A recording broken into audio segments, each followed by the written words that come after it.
and gentlemen, and welcome to the School of Science. My name is Luke, and this is the post-match reaction for Everton versus West Ham. Everton 1, West Ham 1. Right, so what we're going to do is going to break this up into three little sections. We've got the first half, second half, and post-match with some extra comments. So, well, I say post-match, look into the future and extra comments. Now, before we kick things off properly, I would like to just separate our section here for a nice little message from our lovely contributors here at the channel, that being Forever Everton. So, take it away. We as a fan base, we're some of the best in the world, aren't we? But let's be honest, some of the merchandise that we can get from our football club it's a little bit lacking. I mean, the extortionate prices for a football shirt these days, you're talking what, 80, 85 quid for a shirt that's, you know, it's not great. I mean, let's be honest. I mean, looking at the training kits, I love Everton's training kits, but the badge now is basically just irons on a lot of stuff. And I mean, even the sponsorships that we have on them is not great either. So what about stuff that's made for the fans, you know, like unofficial merchandise and stuff like that? Well, even that's a bit meh when it comes to the market at this point in time. But one thing I can tell you right now is some of the best merchandise you can get as an Evertonian is from Forever Everton. I mean, look at this hoodie. This is a nice thick hoodie. And as you know, when it comes to the winters over in the brand new stadium at, well, should we call it the Hill Dickinson Stadium? I've got to call it the Hill Dickinson Stadium. It says so in my contract. But yeah, so at the Hill Dickinson Stadium, it is going to be absolutely freezing there. So you need to get yourself a hoodie. You need to get yourself some warm apparel. And where's the best place to do it? Over at Forever Everton. Over there, you can get yourself a wide variety of shirts. You can get yourself a wide variety of hoodies, jumpers. You can get some lovely backdrops. These backdrops, I hold them all true. I love every single one of them, apart from this one. Don't worry about this one. We're going to get that one replaced very soon, aren't we, mate? I need to get this one signed by Big Nev as well, whenever I get the chance. Likewise with Big Dunk. I want to get them two signed by him. So whenever I get the chance, I'm going to be getting them two and putting them in the face. But yeah, so in regards to Forever Everton, they are a massive contributor to the channel. They've helped provide these lovely backdrops. They've provided these lovely bits of apparel. And all he wanted was just a small video just to say what my thoughts on them are. And all I can say is they are absolutely amazing. I am going to sing the praises of this stuff off the rooftops because they're reasonably priced. They're very, very good quality. This has been washed about twice now. And it's just as nice. It's just as fresh. And it is just as sturdy as the day I first bought it. And hell, even some of the older stuff as well. So back when Rob was doing this on a more smaller scale, I had a top there, one of the Branby Moore tops with the controversial red sun. That one is still holding strong today. That's had probably easily 60 to 100 washes run through it, and it is still looking as good as new. So yeah, all I'm going to ask is you guys give him a chance, go down to his website or go over to his X page, have a look at his content, and if you like any of the stuff, give it a purchase and just let him know that School of Science TV sent you. Anyways, on with the video. Beautiful words. Right, so first off, let's talk about the good. We'll then discuss the bad. So, good for the first half. I would say our progression is... We are progressing, let's be honest. In that first half, we did have West Ham pretty much by the throat, in all fairness. From the word go, we were the threatening person. We were the team that was asking questions of West Ham. Now, like, I know a lot of people going on about the new manager bounce. That wasn't a thing in this one. I do think situations... How can I put this? How can I put this as nicely as possible without getting demonetized? They weren't having a new manager bounce, not by any means. Not by any means. They were still a terrible team, but at times we sort of slipped to their standards. However, when it came to attacking, the transition from defend to attack was really good. We were using the width of the pitch. Illiman and Dye did well. Jack Grealish did well. Drewsbury Hall did well. James Garner did absolutely phenomenally. A lot of the players, when it comes to the attack, did really well with that. The only thing is, though, the interplay or even the game communication between Jack Grealish and the rest of the squads, it's like, how can I put this? Checkers to chess, almost. At the moment, a lot of the players in this squad are still playing checkers whilst Jack Grealish is playing chess. We do seriously need to get players around him, training with him, and doing match scenarios with him in order to get a better grasp on how he maneuvers, how he plays, and how certain things lead to other things. so that we can get the best out of Jack Grealish, and on top of that, get the best out of the rest of the squad. Because what you got to take into account as well is one person does not make a team. However, a team will make that person. As weird as that sounds. So, let's say for argument's sake, inside of the first half, one thing I did notice was Mikalenko and Jack Grealish had a nice little bit of intercommunication between each other, pushing the ball up the field really well. However, come the third set of that play. So the first set is Mikalenko to Grealish. And then second play, Grealish turns to find either Mikalenko or infield.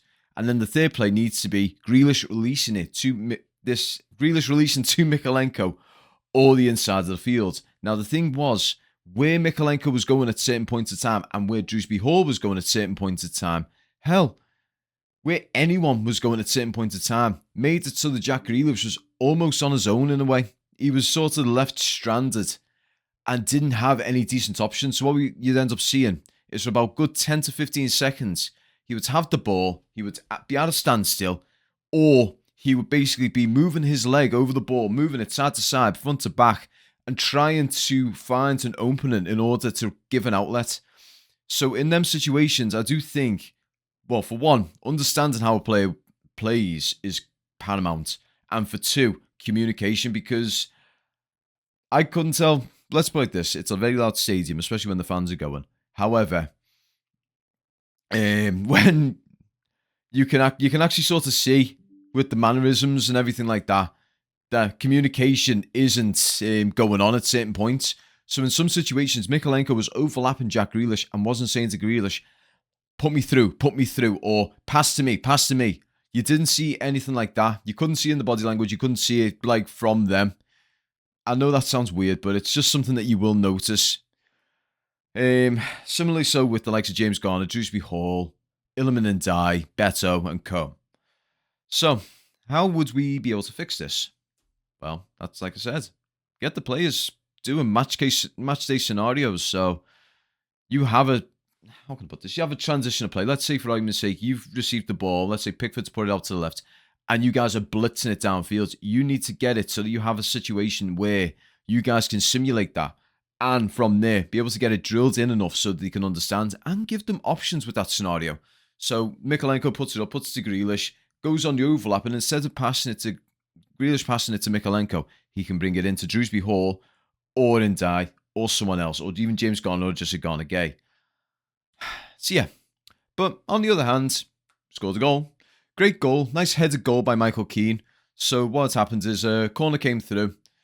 The ball got brought out. Idrissa Gay put it through to James Garner. Bear in mind, I'm going this off my head. I've just looked at the highlights, but I'm just trying to rewind it into my head. And then from there, James Garner out to the edge of the box, crossed it in. Michael Keane got a nice head on it and looped it over the West Ham keeper for a rather nice 1-0. And it was only about 20 minutes into the game as well, which is even better. But yeah, so as the game was going on, there was a lot of scenarios there where we could have pushed that lead even further, which is where we're going to talk about the bad. And I don't know how to sugarcoat this one. Beto was the villain of the game for us. We're not going to talk about the ref yet. We'll talk about him later on down the line. But Beto was our villain of the game, in all fairness. His general demeanour, his mannerisms, and just his overall play in that game was atrocious. It was honestly atrocious. He didn't look like a guy who wants to be on the pitch. He reminds me of Dwight McNeil against Wolves. He just looked like he didn't want to be on that pitch today. Whether that's something going on behind the scenes, whether that's just his general mental health at the moment, something like that. I do think Moyes should have looked at him and said, something's not right with you today, mate. Whether that was in training, whether that was you on the warm, he should have said, something is not right, mate. You're going on the bench. You are going on the bench. Barry, mate, let's see what you got. Give Barry a proper start in this Premier League. Give him like a proper start with this team around him, because I do genuinely think Tierno Barry, with enough time and the right sort of service, could have netted us quite a few goals. He's young, he's hungry. The only downside with Barry is his headspace. He can lose his head a little bit. So if you've got someone who's a nice steady hand who can actually help him, and when they can see that his mindset is starting to tilt a little bit, pull them. Like, while they're playing, let's say for argument's sake, it's like a throw-in or something like that. They just get alongside them and just say, mate, just calm down, calm down. Just focus on the game. I know something's not going on. I know it's not going your way, but just focus. Just get them to sort of focus on what is at hand. Just be in the present. Don't dwell on like decisions of the past. Well, don't dwell on past situations in the game that have gone awry, and don't think what could happen in the future. Just focus on what's going on there, then and now. Getting them to do that would be very beneficial. Also, Michael Keane actually had a quite a decent blind, to be honest. He did really well. Did some good defending. One thing of note as well, very quickly. In that first half, James Tarkowski got booked. And my word, that was a soft booking in all fairness. He did, don't get me wrong, he took the player out, completely collected him, but he got the ball in the he got the ball, and it was controlled. So it was not a tackle that was going to seriously injure a player. It was in a controlled scenario, so for him to get a yellow was a bit. But on the other side of the coin, Jack Grealish, Jesus Christ, again, we all know he is the most fouled player in the Premier League. We know that by a long shot. And I am starting to think that because of this, it's a lot of referees are not willing to go that extra step with Jack Grealish. So let's say, for argument's sake, he gets collected, because it's the way he plays as well. I'm just going to wind it back very quick. The way Jack Grealish plays with the ball very close to his body, it's essentially like he's got super glue or bloody, what's that stuff that everyone used to always have? Flex tape. It's like he's got flex tape on the front of his boot, because that ball stays within like a few, like 2 to 3 inches of his foot at all times. So it's like he's got flex tape and he's just taking the momentum out of the ball as he's kicking it down. So what a lot of players have to do is you've got to foul him to get the ball. It is very difficult for them to get the ball cleanly and dispossess him. So, Kyle Walker-Peters was actually the person as well. The guy had fouled him about 3 or 4 times before he got a yellow card. And I'll be honest, all of them were quite bad. One of them, he took his legs from behind him, straight out from under him. No intent to getting the ball. It was just to stop him from progressing. And that wasn't even the one that got the yellow card. I think after the second foul, if I was to be a completely fair and reasonable person, knowing that Jack Grealish does get fouled a lot, he will go down fairly easily. I think if I was in the referee's boots, I would say, okay, second foul, mate, come on, ease off a bit. This is a yellow. This is your warning. Don't foul him as bad. If you need to foul him to get the ball off him, by all, you have to. But you need to stop. Especially taking him out from the back. I mean, to be honest, mate, I've been trying to go straight down with this statement here, but I've just taken the complete right. So I'm going to just wind it back once more. So if I was in the referee's boots, I would basically say, mate, that's the second time you're doing this. Yellow card. Ease off, will you? I know he's very difficult to get the ball off, but ease off. You can't do that. You're hating a fellow human, essentially. I don't know where the hell I was going with that one. But regardless, Kyle Walker-Peters, I mean, I think he fouled him probably no less than 6 times. So I do think, and I'll be honest, those 6, only about 4 or 5 got picked up. So I do think in that scenario, I think Kyle Walker-Peters should have been sent off. He probably would have been sent off around the midway of the second half with the way he was going. Because even after the yellow card, he was still doing it. But that referee was just, Jesus Christ. Like I said, I'm going to have to talk about him at the end of this because he was something else. He was absolutely something else. I mean, Jesus. Let's put it like this. Ray Charles has got more vision than this guy. But yeah. Okay, so I've talked about the positives of the first half being that we actually did well when it came to progressive play. Talked about the negatives being that of Beto. So let's talk about the second half. So in the second half, we actually started off fairly strongly. We were still asking questions of them. Few shots here and there. We really were trying to unlock Beto, and he just wasn't having it. I mean, don't get me wrong. He's one of those sort of people you cannot loft the ball to him. You can't loft the ball for him to get ahead to it because you got 1 or 2 scenarios from that. If you are to loft the ball to him, he's got to header that and header it to another player. But the thing is, when we're doing these sort of things, he is so far upfield and there's no one else in support of him. The closest person is normally either Jack Grealish, Illiman and Dye, or Drewsbury Hall, but they're normally about 20, 30 yards away from him. So he's not going to be able to head that ball 20, 30 yards right to their feet, especially when he's got a defender practically giving him a bear hug. I can't tell you how many times I've seen a defender right around him, arms like this around him. And on top of that, when he tried to turn, all you've seen is this. When you see him trying to turn, you're seeing this. Now, what you got to take into account is Beto doesn't go down easy. He will stay on his feet. But I do think that is something that needs to probably be addressed. I do think, genuinely, as mad and as bad as it sounds, when Beto's got a player doing that, when he does that turn, he needs to just go straight down. Just drop. Because then he should get the foul. The amount of times, though, he tries to fight the other defender to get off, it's admirable, but it's fruitless. So you've got to play to what the Premier League expects and just turn, and while he's still got hold of you, drop. I mean, I'm just saying. It's a bad thing to say, but I'm just saying. So yeah, but as I said, we were still having a crack at it. The only thing is, though, I was starting to see a few... How can I put this? There was a few weary legs. Not weary, not even tired. Just standards were starting to slowly steep down. The defence looked like they were starting to go to sleep.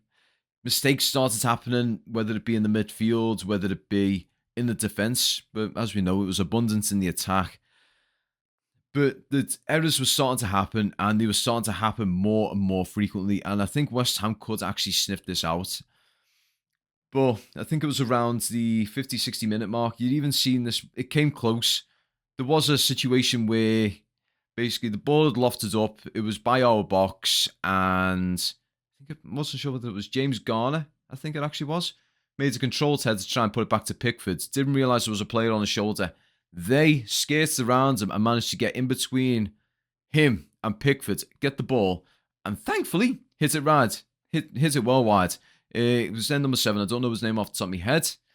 But yeah, the West Ham number 7 basically knocked it clearly up, clear and wide. I think if he would have had it on target, that would have been a goal. But yeah.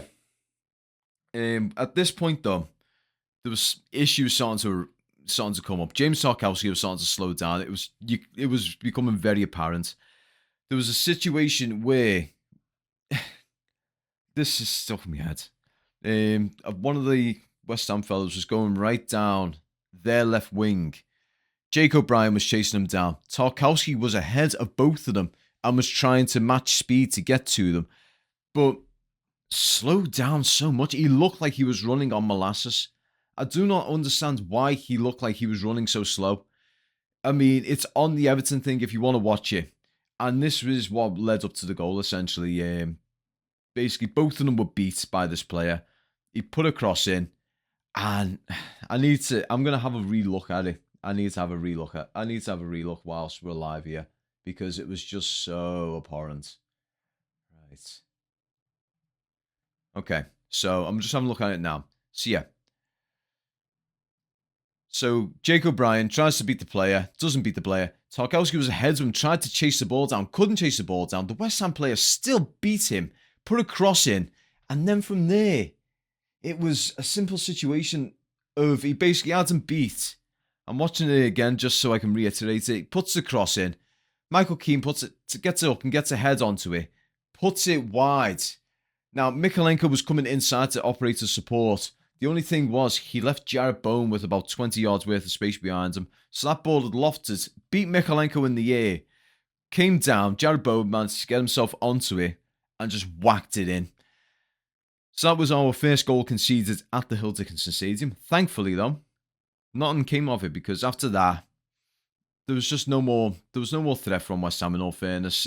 I mean, I think they used everything in the tank to get that one. And then after that, later on down in the game, we ended up getting a free kick around the 80th minute. James Garner had it pretty much on the edge of the box. It was basically to the left of the goal. I mean, we've seen him score them. The behind the closed doors game, we see him score something like this a little further away against Port Vale. And it was a good goal as well, actually.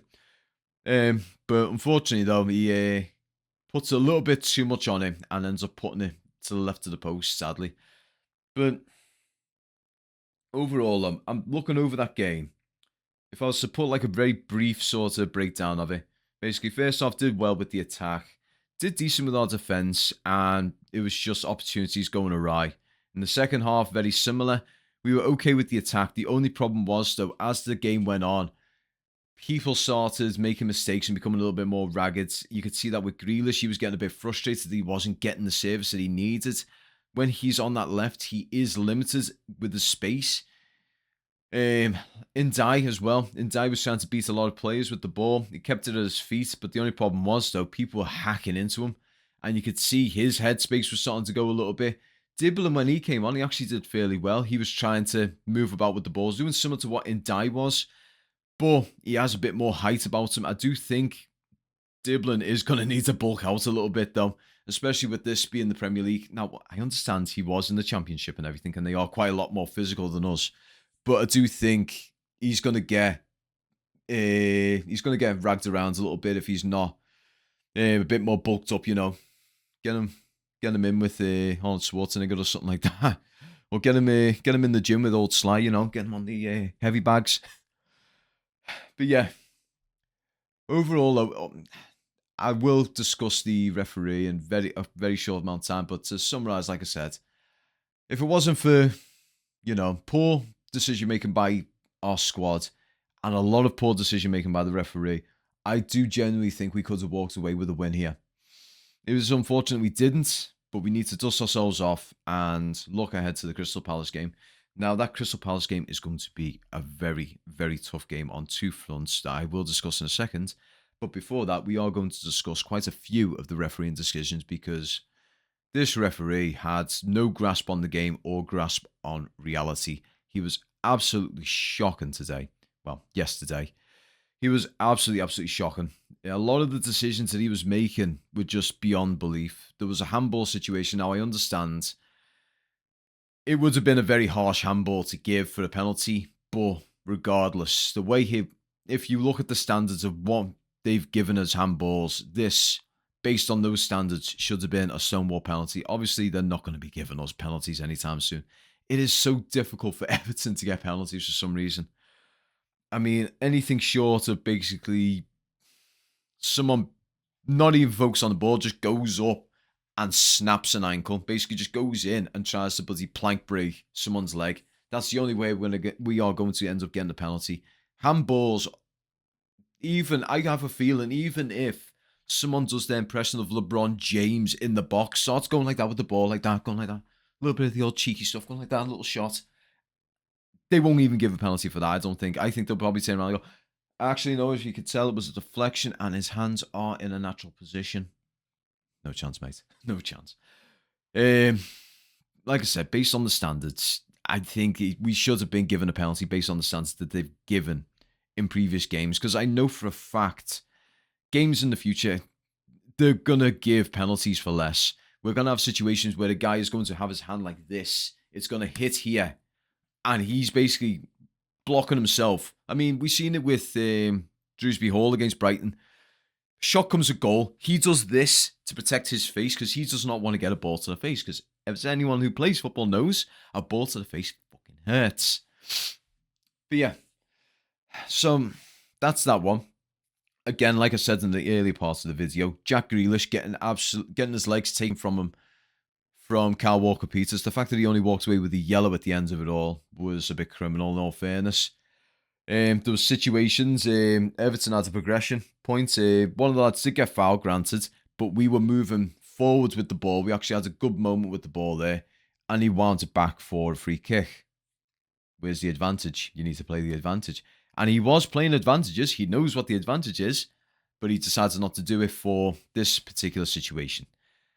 And then there were situations where corners should have been given that weren't. Idrissa Gana Gueye shot a goal. You can actually see in the video, it does deflect upwards off the guy's head. I mean, it just even says he goes like that, as if to say, it come off his bloody head. And referee doesn't give it. So, and on top of that, near the end of the game, Drewsbury Hall has a great challenge to win the ball. Bear in mind, he wins the ball. You watch the replays. I've watched it about 5 or 6 times and I've seen it. He basically gets sides of his foot, gets the ball, gets it away, and the player dramatizes it beyond all belief. Basically, he looks as if he's just stepped on a Lego. That's how much pain he looks like he was in. He was basically running, and all of a sudden he found a rogue Lego in his shoe or something. That's how he acted. And for that, Dewsbury Hall gets a yellow card, and as a result, he was going to be missing for the Crystal Palace game. So, where do we go from there? I personally think we could. There's one of three scenarios that have been riled off to me. Scenario one being Jack Grealish goes into the middle. Just Illiman and Dye goes on the left, and Diblin goes on the right. I've also heard Illiman and Dye in the middle, Jack Grealish on the left, Diblin right. And what's the other one? The third one was Jack Grealish left, Indye middle, and Charlie Alcaraz right. Now, the thing is, I do think Charlie Alcaraz, if he was to play, would probably play better on the left. So in them situations, it would be Charlie, Grealish in the centre, Illiman and Dye on the right. Now, I understand Jack Grealish, a lot of his records, he operates as a left winger. But I do think, and I know a lot of other Evertonians have even said this in their channels, he would benefit. I do think he would actually play a little bit better for us as a central number 10. In this particular scenario, I do think it could be very beneficial. For one, it's a home, so he's going to have that little uplift to the fans getting behind him. And for two, he's got decent support. In the game today, I did note that he was actually moving back a lot. Now, in previous games, normally what would happen is if we weren't in play or the opposition was playing and progressing, Jack Grealish would basically come to the halfway line. He may venture a little further in if he sees an opportunity, and that's normally when we have the ball in defence and we're bringing it out. However, it's very rare for him to do defensive duties. So in this game, you actually see him coming back, almost acting as support for Mykolenko. So I do think if you have him in the number 10 role, he can fall back and actually operate and help Idrissa Gueye and James Garner. So it's definitely one where if he is to operate as number 10, it's going to work. And hell, if we end up doing it where it's Indye left, Grealish middle, Diblin right, Illiman and Grealish could turn to each other and say, right, I'm not having much joy here. I'm going to go left. You come centre. And they can just intermingle like that. Or, I haven't got the right word for it. This is the problem when you do these things in one take. Your words just get muddled up. And I do genuinely, honestly think in these sorts of scenarios, if the communication between the two of them is sound, it will work. And we know this has worked in the past because you've had Alcaraz on the right and Indye on the left. And the two of them have been swapping and changing as the game goes on. Granted, it can get a little bit confusing, but it's more in the line of opposition rather than us. Because the rest of the team know it. They go, okay, sound, they're swapping. So you see it as they're doing when they're doing transitions or when the ball's out, you will see them, the two of them, just sort of swapping sides. They'll intermingle around the middle a little bit, and then all of a sudden, bam, they've just swapped ends. And this can cause a lot of confusion with opposition. A lot of defenders don't like it when you see players going from here to here because you're thinking, right, I knew how this guy works, I know how he plays, but this guy, I don't know what the hell he does. But yeah, so looking towards the Crystal Palace game. We do need to win. It's going to be a very, very tough game. But for some reason, I don't understand why. When it comes to games like West Ham here, I mean, these lads, as I said, they were basically there for the taking, and for some reason we don't take it. But when we go up against the likes of Liverpool, we look like we could go on and push for the winner. So I'm hoping this is going to be the case for us in this one. I do think when Crystal Palace come to the stadium, I do genuinely think we could pull out all the stops, and from there we could somehow clinch that winner. But in any case, guys, I'd like to thank you all very much for watching. I do massively appreciate your continued support. Also, I'd like to say a big thank you to all the guys down here. Now, if you want to be like these guys, get your name down the bottom, and then sometimes in the pre-matches or any other videos, you get yourself in a banner, something along the lines of like this. Why not become a part of the School of Science Cup of Coffee tier? It's less than £1 a month. And for this month, pretty much up until the 10th of October, any and all members who have been paying for their membership, that will be going to Everton in the community. And on top of that, I will be matching that as a donation. This is the same for any stuff like an ad revenue from YouTube, So what I've basically done is for this like a full calendar month, so basically from the 10th of September all the way up to the 10th of October, I'm going to have a look at the revenue generated by the channel, and from there we are going to basically take that money, put it into Everton community, and then I'm going to throw a matching amount on top. So yeah, so for you, all I'm going to ask from you guys though to finish off this video is if you like this video, you know what to do. Like it, put it down in the comment section below if you want to suggest anything to me, or if you agree with me, disagree with me, you just want to say, Luke, that shirt is ugly. What the hell is this shirt? I like this shirt. This is an awesome shirt, isn't it? And you know what? The funny thing is, it's actually quite long as well. It's longer than some of the other ones. So when you have like your arms up or anything like that, you're not going to have a situation where you're going to see, you know, if you've got an overhanging belly, you're not going to see it. But yeah, this is one from a couple of seasons back. I'm not sure if anyone actually remembers this one. I think it was the third kit's warm-up top, and it is a bloody nice top. It's one that reminds me of New Zealand, as weird as it sounds. The way the floor pattern is, it kind of reminds me of something from New Zealand, as weird as it's a weird thing to say, but it just reminds me of that. So this one holds a very close, special place to me. I don't wear it all too often just because I don't want it to get worn out.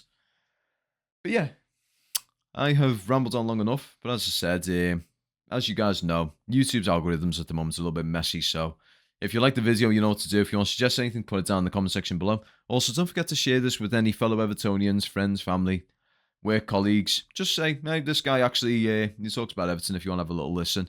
If you've got YouTube Premium, you could probably just plug him in, turn your phone off, and, well, shut your phone off and just crack on with your day, listen to him ramble absolute nonsense. But in any case, for the third and final time, hope you guys enjoy the rest of your week. Up the freaking toffees, and peace.